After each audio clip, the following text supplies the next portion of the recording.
Hello guys, welcome to crackers IAS academy. நம்ம channel நீங்களும் subscribe பண்ணிங்கன்னா மறக்காமல் சப்ஸ்கிரைப் பண்ணுங்கள். நம்ம ஆல்ரெடி பார்த்தீங்கன்னா TNPSC group 2 mains cut off வந்து கொடுத்ததோ அது மேக்ஸிமம் வந்து பார்த்தீங்கன்னா ஒரு 80% கரெக்டாக இருந்துச்சு. இன்றைக்கி நம்ம பார்க்க போகிறது பார்த்தீங்கன்னா group 2A mains cut of prediction தான் பார்க்க போகிறோம். ஸோ வந்து மெயின்ஸ் வந்து நடந்து முடிஞ்சிருக்கு சனிக்கிழமை தான். ஸோ அதுக்கான கட் ஆஃப் கிளியரான கட் ஆஃப் டிஸ்கஷன் தான் கொடுக்க போகிறோம். அந்த கட் ஆஃப் டிஸ்கஷன் கொடுக்கறதுக்கு முன்னாடி கொஸ்டின் பேப்பர் எப்படி இருந்துச்சு அப்படின்னு சொல்லி பார்த்துடலாம். இனி வரக்கூடிய டிஎன்பிசிலேயே வந்து பார்த்தீங்கன்னா இந்த மாதிரி ஒரு கொஸ்டின் பேப்பர் தான் நம்ம எதிர்பார்க்கணும். அதுக்காக தான் இந்த வீடியோ நான் உங்களுக்கு கொடுத்துருக்கேன். ப்ளஸ் வந்து பார்த்தீங்கன்னா சில பல பிபிடி வந்து உங்களுக்கு ஸ்லைடாக வந்து ஆட் பண்ணியிருக்கேன். ஃபர்ஸ்ட் கொஸ்டின் பாருங்கள், ஓரெழுத்து ஒரு மொழிக்குரிய சரியான பொருளை அறிந்து விடை தெரிகன்னு சொல்லி கேட்டிருக்காங்க. பட் நாம் ஓரெழுத்து ஒரு மொழின்னு பார்த்தாலே நம்ம வந்து இந்த 7th புக்கில் இருக்கக்கூடிய ஒரு 42 ஓரெழுத்து ஒரு மொழி தான் நம்ம பார்த்துருப்போம். ஆனால் வந்து பார்த்திங்கன்னா அதே ஓரெழுத்து ஒரு மொழி ஐனா நம்ம தலைவன் படிச்சிருப்போம். இங்கே பார்த்திங்கன்னா அதுக்கான ஆன்சரே கிடையாது. ஸோ இனி வரக்கூடிய டிஎன்பிசியில் நம்ம ஓரெழுத்து ஒரு மொழி வந்து எங்கேருந்து படிக்கணும்னா பார்த்தீங்கன்னா கவர்மெண்ட் மெட்டீரியல் தனியாக ஒன்று இருக்குங்க. அதில் வந்து பார்த்திங்கன்னா இந்த மாதிரி ஓரெழுத்து ஒரு மொழி இருக்குது. ப்ளஸ் வந்து பார்த்திங்கன்னா அவுட் சைடில் வந்து பார்த்திங்கன்னா கூகுளில் போய் ஓரெழுத்து ஒரு மொழின்னு கொடுத்திங்கன்னா அது பலது வரும். அது எல்லாத்தையும் படிக்க வேண்டாம். ஃபர்ஸ்ட் வந்து பார்த்திங்கன்னா உங்களுக்கு ரொம்பவுமே வந்து பார்த்தீங்கன்னா பார்த்தோன்னே உங்களுக்கு நல்லா தெரியும். ஃபஸ்ட் வந்து அகரவரிசையில் AII அதில் இருக்கக்கூடிய எல்லா இதுவும் படிச்சிருங்க.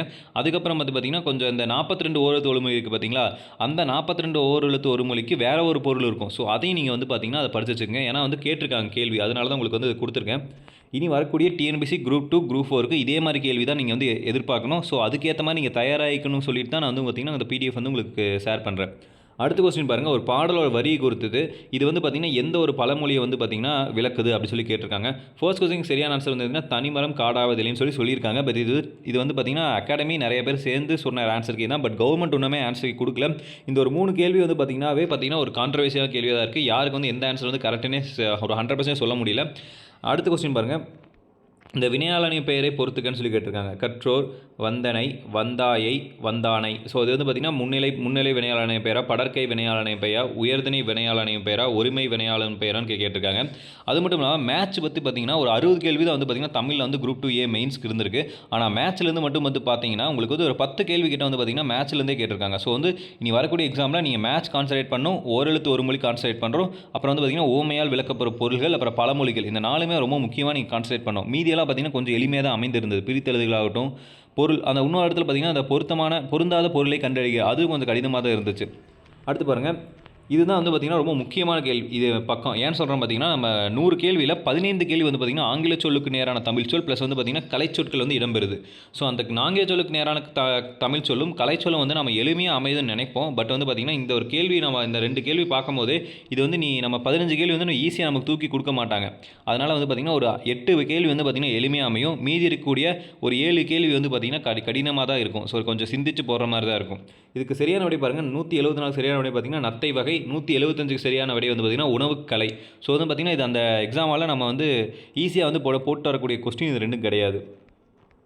அடுத்து நம்ம எதிர்பார்த்துட்டு இருந்த expected cut off. So expected cut off நம்ம போகிறக்கு முன்னாடி நான் ஒரு 50 ஸ்டூடெண்ட்ஸ்ட்டு வந்து பார்த்திங்கன்னா கேட்டிருந்தேன் எக்ஸாமில் இருந்து அவங்கள்ட்ட. அவங்களோட ஆவரேஜான மார்க் வந்து பார்த்திங்கன்னா அதை தான் நான் உங்களுக்கு கொடுத்துருக்கேன். எளிமையாக, அதாவது டிஎன்பிசி குரூப் 2A மெயின்ஸ் வந்து ஒருத்தங்க அட்டன் பண்ணுறாங்கன்னா அவங்க கொஞ்சம் நாலேஜாக தான் இருப்பாங்க, நல்லா படிச்சிருப்பாங்க. ஸோ வந்து பார்த்திங்கன்னா அந்த படித்தவங்க வந்து பார்த்திங்கன்னா எளிமையாக வந்து ஒரு கொஸ்டின் வந்து ஆன்சர் பண்ணுறாங்கன்னா ஒரு 35லேருந்து 40 கொஸ்டின் வந்து பார்த்திங்கன்னா தமிழில் ஒரு 60 கேள்விக்கு வந்து பார்த்திங்கன்னா எளிமையாக இருந்துச்சுன்னு சொல்கிறாங்க.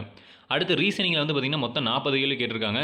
அந்த 40 கேள்வியில் வந்து பார்த்திங்கன்னா 27லேருந்து 30 கேள்வி வந்து பார்த்திங்கன்னா கொஞ்சம் எளிமையாக இருந்துட்டு சொல்கிறாங்க. மீதி இருக்க 10 கேள்வி வந்து பார்த்திங்கன்னா எளிமையாக இருந்திருந்தாலும் அதோட ஆன்சர் வந்து பார்த்திங்கன்னா உங்களுக்கு எக்ஸாம் ஹாலில் தெரிஞ்சிருக்காது. நான் எளிமைன்னு சொல்கிறது எதுனா, நீங்கள் ஒரு கொஸ்டின் மார்க் பண்ணுறீங்க, அது 100% கரெக்ட் அப்படின்னு சொல்லி போடுறேன் பார்த்திங்களா, அதை தான் நான் எளிமைன்னு சொல்கிறேன். அடுத்து பாருங்கள், ஜிஎஸ்ல வந்து பார்த்திங்கன்னா ஒரு 60லேருந்து 65 கேள்வி வந்து பார்த்திங்கன்னா நம்ம வந்து அங்கேயே வந்து ஆன்சர் வந்து ப்ரிடிக்ட் பண்ணுற மாதிரி தான் இருந்துச்சு. அதனால் பார்த்திங்கன்னா ஒரு ஆவரேஜாக வந்து பார்த்திங்கன்னா 50 ஸ்டூடெண்ட்ஸ் எடுத்த அந்த சர்வே மூலமாக ஒரு ஆவரேஜாக 135லேருந்து 150 வரைக்கும் வந்து பார்த்திங்கன்னா நிறைய ஸ்டூடெண்ட்ஸ் எடுத்திருந்தாங்க. ஸோ அதுக்கு மேலே வந்து பார்த்திங்கன்னா பெருசாக யாரில் ஒரே ஒருத்தர் மட்டும் பார்த்திங்கன்னா 154 கேள்வி வந்து போட்டிருக்குன்னு சொல்லியிருக்காரு. ஸோ அவரு வந்து பார்த்திங்கன்னா ஆன்சர் வந்து இன்னும் வந்து சேஞ்ச் ஆகிறதுக்கு வாய்ப்பு இருக்குன்னு சொல்லியிருந்தார். அதனால் நம்ம டென்டேட்டிவ் ஆன்சருக்கு வந்ததுக்கப்புறம் நம்ம வந்து பார்த்திங்கன்னா இன்னொரு டீட்டெயிலான கட் ஆஃப் டிஸ்கஷன் கொடுக்குறேன். இப்போ வந்து பார்த்திங்கன்னா நான் உங்களுக்கு ஒரு சேஃப் ஜோன் அதை தான் நான் வந்து சொல்ல விரும்புகிறேன். ஜென்ரலில் பார்த்தீங்கன்னா 160க்கு மேலே எடுத்திங்கன்னா கட்டாயமாக நீங்கள் ஒரு சேஃப் ஜோனில் இருப்பீங்க. அதே மாதிரி பிசியில் வந்து பார்த்திங்கன்னா 155க்கு மேலே எடுத்திங்கன்னா கட்டாயமாக நீங்கள் ஒரு சேஃப் ஜோனில் இருப்பீங்க. அடுத்து எம்பிசியில் வந்து பார்த்திங்கன்னா 152க்கு மேலே எடுத்திங்கன்னா கட்டாயமாக நீங்கள் வந்து ஒரு சேஃப் ஜோனில் இருப்பீங்க. எஸ்சியை பொறுத்த மட்டும் பார்த்திங்கன்னா 145லேருந்து ஒரு 50 கிட்ட எடுத்திருந்தீங்கன்னா கட்டாயமாக உங்களுக்கு வேலையே கன்ஃபார்ம்.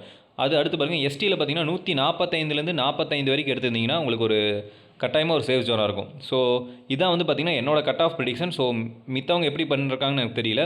மேக்ஸிமம் வந்து பார்த்திங்கன்னா இதுக்குள்ளே தான் ஸ்கோர் இருக்கும். பட் ஓவராலாக ஒரு சேஃப் ஜோன் கேட்டிங்கன்னா ஒரு 158+ இருந்துச்சுன்னா கட்டாயமாக வந்து பார்த்திங்கன்னா நீங்கள் எந்த ஒரு கேட்டகரியாக இருந்தாலும் உங்களுக்கு ஜாப் வந்து கன்ஃபார்மாக இருக்கிற வாய்ப்பு வந்து ரொம்பவுமே அதிகம். ஸோ இதே மாதிரி நிறைய வீடியோ பார்க்கணும் சேனல் மறக்காமல் சப்ஸ்கிரைப் பண்ணிடுங்க. தேங்க்யூ.